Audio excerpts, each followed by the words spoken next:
Assalamualaikum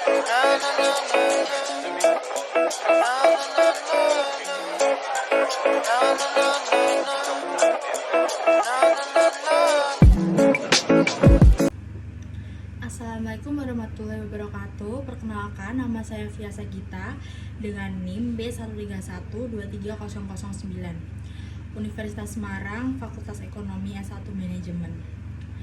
Di sini saya ingin mempresentasikan tentang perubahan dan pengembangan organisasi. Yang pertama, pengertian perubahan dan pengembangan organisasi. Perubahan dan pengembangan organisasi adalah proses di mana organisasi melakukan penyesuaian terhadap struktur, strategi, proses, budaya, atau teknik untuk menanggapi tantangan lingkungan internal maupun eksternal.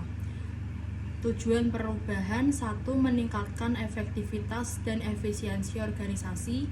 2. Menyesuaikan diri dengan perubahan lingkungan. 3. Mempertahankan daya saing. 4. Meningkatkan kepuasan karyawan dan pelanggan. Bentuk-bentuk perubahan: 1. Perubahan struktural, perubahan dalam hierarki pembagian kerja atau desain organisasi. 2. Perubahan teknologi, penerapan teknologi baru untuk meningkatkan kinerja.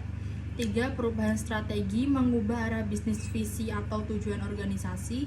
4. Perubahan budaya, transformasi nilai, norma, dan perilaku kerja dalam organisasi.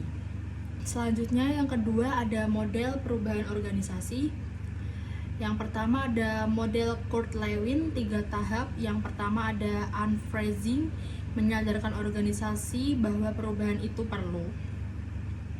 Dan yang kedua ada changing atau moment, melaksanakan perubahan yang diinginkan. 3. Rephrasing, menstabilkan kondisi baru agar menjadi kebiasaan.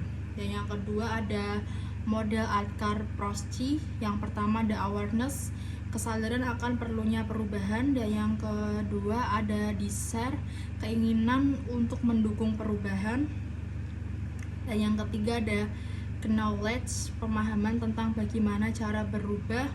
Dan yang keempat ada ability, kemampuan untuk menerapkan perubahan. Dan kelima ada reinforcement, penguatan agar perubahan bertahan.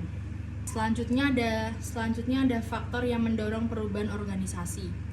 Yang pertama internal, perubahan kepemimpinan, kinerja organisasi yang menurun, konflik internal, inovasi produk atau jasa. Dan yang kedua ada eksternal, perubahan teknologi global, perubahan ekonomi atau politik. 3.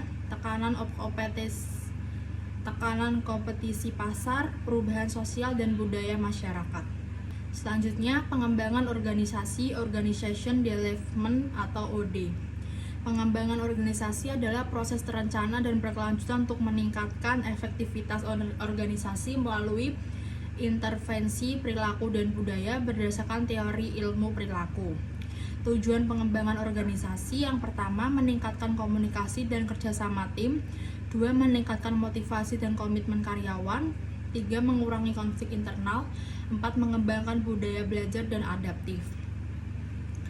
Selanjutnya ada tahapan pengembangan organisasi. Yang pertama, diagnosis masalah, mengidentifikasi area yang perlu diperbaiki. Dan yang kedua ada perencanaan tindakan, menentukan strategi dan interferensi. Yang ketiga, pelaksana interferensi, menerapkan perubahan sesuai rencana. Yang keempat, evaluasi hasil, mengukur efektivitas perubahan. Kelima, pemeliharaan perubahan, menjaga hasil perubahan agar berkelanjutan.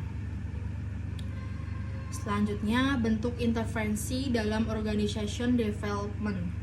Yang pertama, team building, pembangunan tim. Yang kedua, leadership development. 3. Coaching, mentoring. Keempat, konflik management. Kelima, survey feedback. Keenam, total quality management atau TQM. Ketujuh, cultural change program. Selanjutnya, hambatan dan cara mengatasinya. Yang pertama, hambatan. Cara mengatasinya adalah resistensi karyawan. Selanjutnya ada karyawan komunikasi, budaya organisasi yang kaku, ketakutan kehilangan posisi atau peran. Dan cara mengatasinya: yang pertama, libatkan karyawan sejak awal komunikasi. Komunikasikan manfaat. Gunakan komunikasi terbuka dan transparan. Yang ketiga, lakukan perubahan secara bertahap. Dan yang kelima, berikan pelatihan dan dukungan yang memadai. Ya, dan yang terakhir ada kesimpulan, perubahan dan pengembangan organisasi merupakan keharusan di era modern agar organisasi tetap relevan, kompetitif, dan adaptif. Proses ini menuntut kepemimpinan yang visioner, komunikasi yang efektif, dan partisipasi seluruh anggota organisasi. Sekian, itu PPT dari saya. Wassalamualaikum warahmatullahi wabarakatuh.